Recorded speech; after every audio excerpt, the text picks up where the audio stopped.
YouTube, Chicken Snoopy here with a review of the Power Rangers Super Mega Force Legendary Megazord, our equivalent of Gokaioh from Kaizoku Sentai Gokaiger, and actually pretty neat.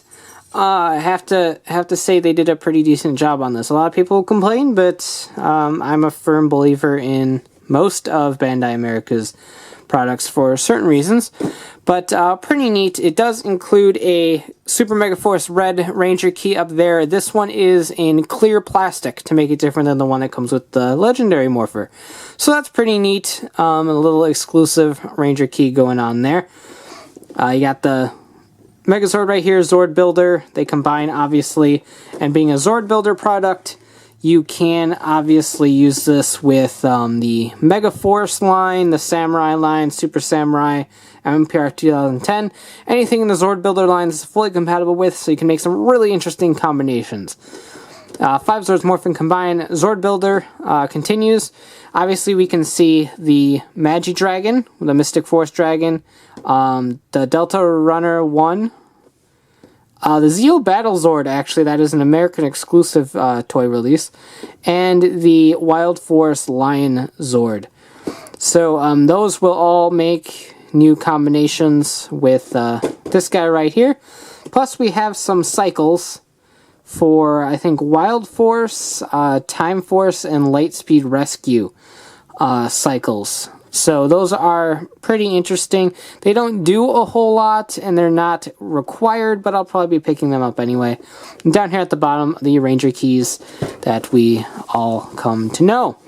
So let's go ahead, get this open and take a look. Alright, so before we begin, included is a clear Super Mega Force Red Ranger key, which is actually pretty cool. I'd rather have gotten something new, like maybe one of the other Super Mega Force Rangers. But since it kind of needed to come with red because red is red, it's cool that they made it different than the one that comes with the Legendary Morpher. So, pretty cool. Same normal gimmick that we're used to. This is key PR1. There is a code on there. I forgot to mention that in the Legendary Morpher review. But all the Ranger keys do have a little code on them. This is PR001. So same code.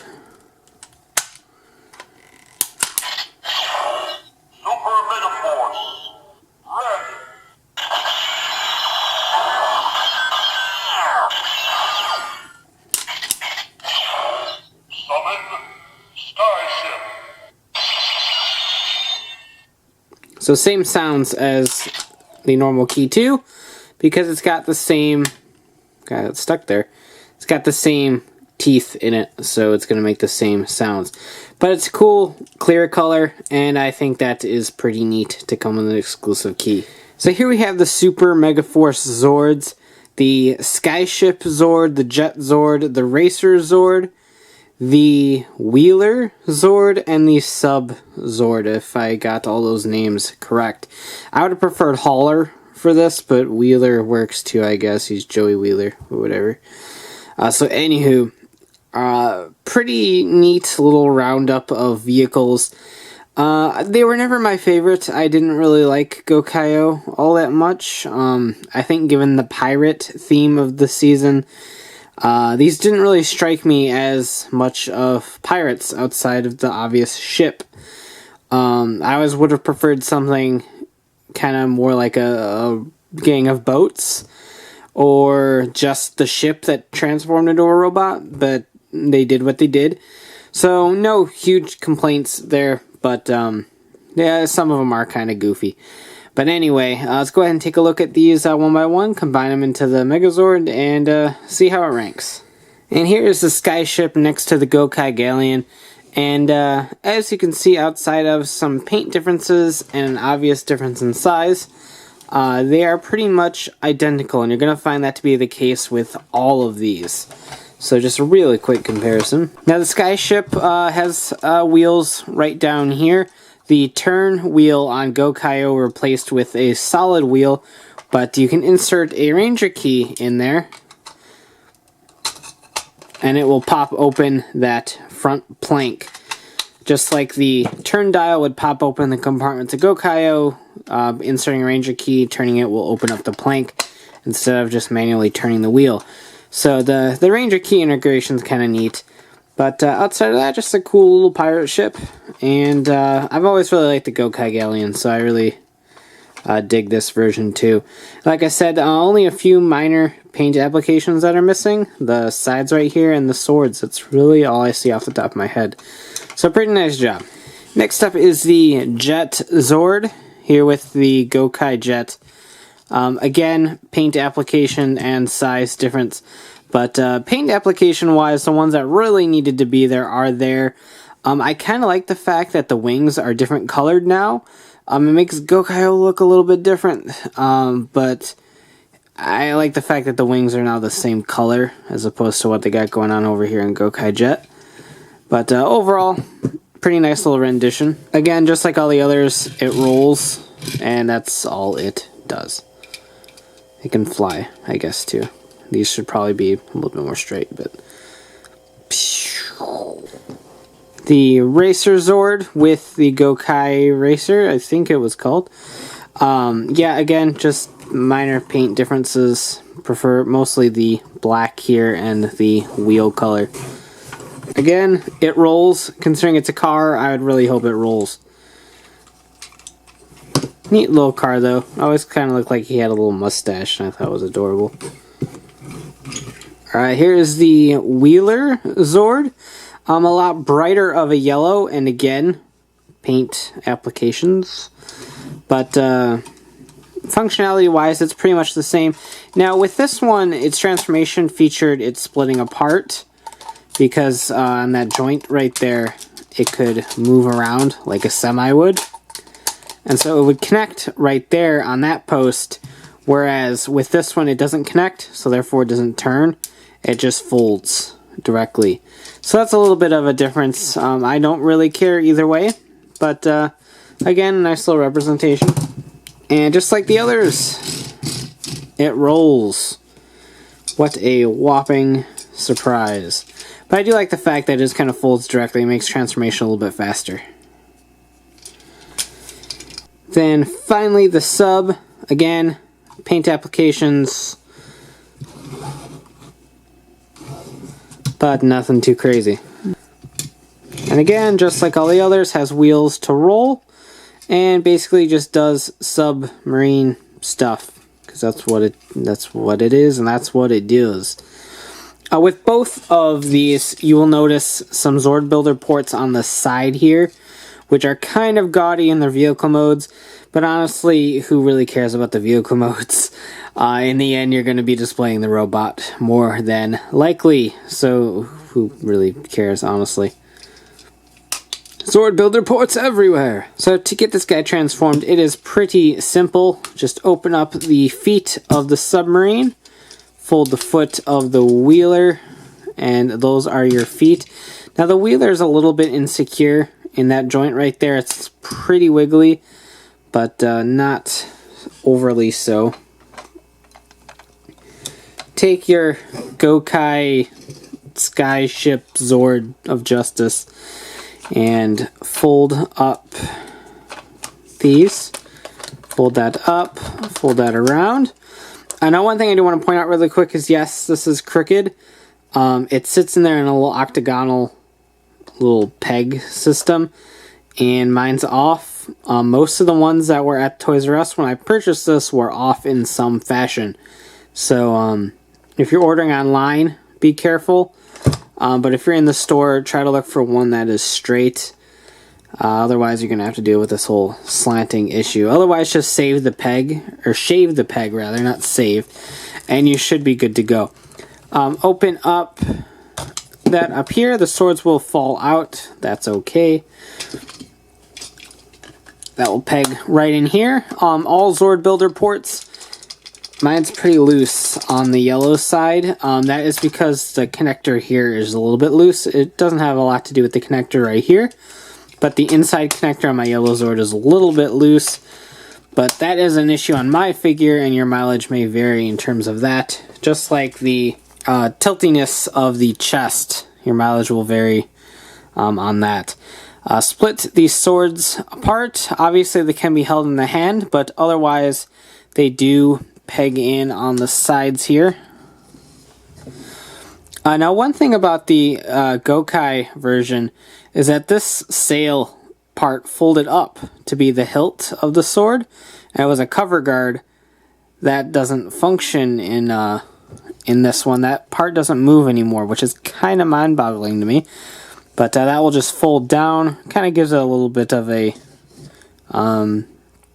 holster-like look to it.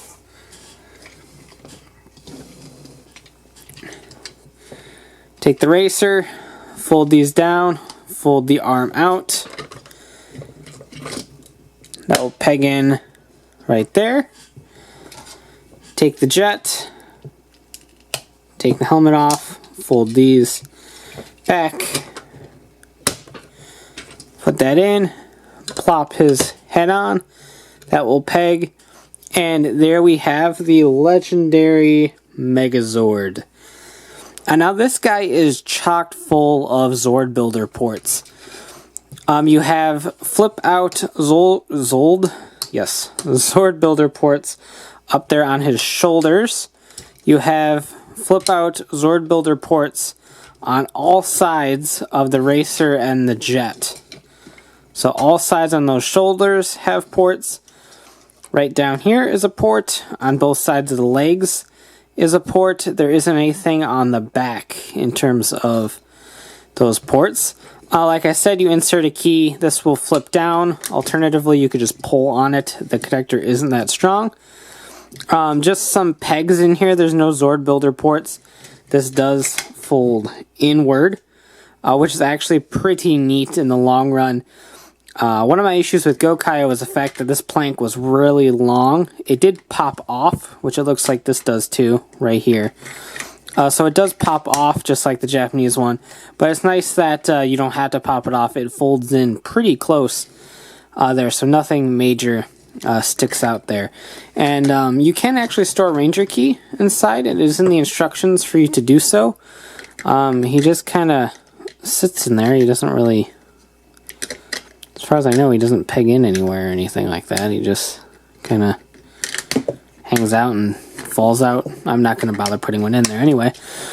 But that is a feature as well. And then, like I said, the swords pop out.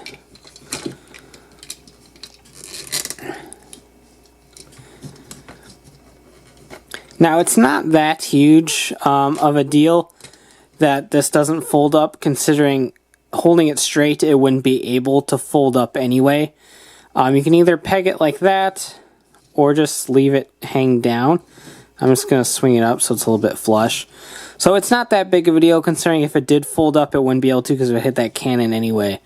So while the functionality lacking is a little bit mind-boggling, it's not really that big of a deal in the long run. And here are the two next to each other. As you can see, Gokaioh is quite a bit bigger than a Legendary Megazord, which is about the same size as all the other Zord Builder Megazords. They haven't really fluctuated in height all that much.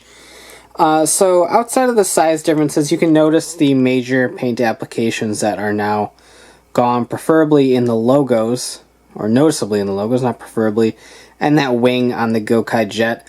But at first glance, it really isn't all that bad. And a lot of the paint applications that are missing are easily put in by yourself if that kind of thing really bothers you. Functionality-wise, obviously, Gokaioh opened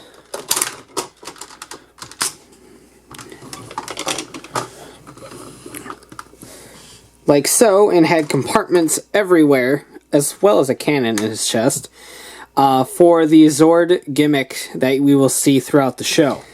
Now, as we all know, this was not used in the Legendary Megazord in favor of putting a ton of Zord Builder ports on it, which are actually hiding quite well in these, not so much down here. I wish these ones folded up too. To compensate for that, so instead of opening and revealing parts, the parts are going to plug into these Zord Builder ports down here, which I'm actually okay with. The opening segments of these Zords in Gokaiger made it really weird looking in the long run. You had the giant plank flap down. Each limb had little planky flap things flapping around. In the long run, I think this is going to benefit the American release quite a bit in terms of aesthetics. So I'm looking forward to seeing what happens. So overall, it's actually really nice. If you have a Zord Builder collection going, meaning if you have the Mighty Morphin Dino Megazord or the Legacy Megazord, both those are Zord Builder, plus any Zords released in the Samurai, Super Samurai, or Megaforce line thus far are all compatible with this. All of these use the Zord Builders, so you can flip this around, add some Mighty Morphin Zords to it, some Megaforce Zords to it, some Samurai Zords to it, and make a true Legendary Megazord by implementing Zords from past seasons, which is actually really cool and the full point of this whole anniversary thing. That being said, there will be a lot of Zord Builder things, as pointed out in the back of the box, that will attach this to make new formations and new Megazords. So pretty much looking forward to how this line is going to play out. I'm a huge advocate of the Zord Builder collection. I think it is great for kids to mix and match, use their imagination, and great for collectors too who just want to have a good time with these toys. So overall, I think it's quite a good buy. This was $32.99 at Toys R Us. Should be about $29.99 normally in most locations. So if you're a fan of Gokaioh, Gokaiger, Super Mega Force, whatever, and just really like the way that the Zord looks, I think it's a pretty nice, cheaper rendition, considering what Gokaioh goes for nowadays. I think you're pretty safe with picking this up, and especially if you have a Zord Builder collection. The functionality is just great, and it makes these toys quite a bit of fun. So it definitely gets a recommendation from me. Thanks for watching, take care, and have a great one. Bye.